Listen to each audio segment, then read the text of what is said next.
चौधरी चरण सिंह कृषि विश्वविद्यालय के क्षेत्रीय अनुसंधान केंद्र बावल में रेवाड़ी जिले के किसानों को जैविक खेती करने के लिए 2 दिवसीय प्रशिक्षण शिविर लगाया गया, जिसमें किसानों को प्रशिक्षण शिविर में जैविक खेती करने और इसके उत्पादन को बेचने के तरीकों की जानकारी दी गई। कृषि वैज्ञानिक डॉक्टर मुकेश कंबोज ने बताया कि सरकार द्वारा किसानों को जैविक खेती करने के लिए निरंतर जागरूक किया जा रहा है। उन्होंने कहा कि इस प्रशिक्षण शिविर के माध्यम से किसानों को जैविक खेती के सत्यापन और फसल प्रबंधन के प्रति अवगत कराया जा रहा है।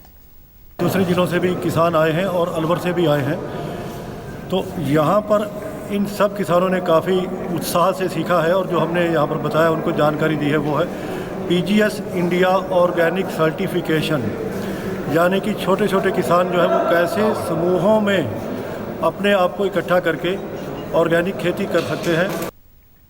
किसानों ने कहा कि इस प्रशिक्षण शिविर से उन्हें जैविक खेती करने के लिए विस्तृत जानकारी मिली। उन्होंने कहा कि जैविक खेती करने से रासायनिक खाद पर निर्भरता कम होने से लागत में कमी आती है और भूमि की उपजाऊ क्षमता में भी वृद्धि होती है, इसलिए हमें जैविक खेती को अपनाना चाहिए। यहाँ भाई ऑर्गेनिक सर्टिफिकेशन कैसे बनवाना है, किस समूह में काम करना है, क्या कैसे मार्केटिंग ऑर्गेनिक प्रोडक्टों की करनी है, इन विषयों पे हमारी आज चर्चा हुई। यहाँ पर जैविक की खेती के बारे में ट्रेनिंग दी,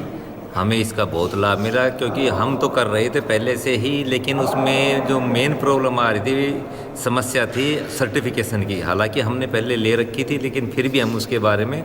और वो कर रहे हैं और उन्होंने ये सर्टिफिकेशन देंगे हमें, तो आगे उसको हम दिखाकर अपना माल उत्पाद बेच सकते हैं।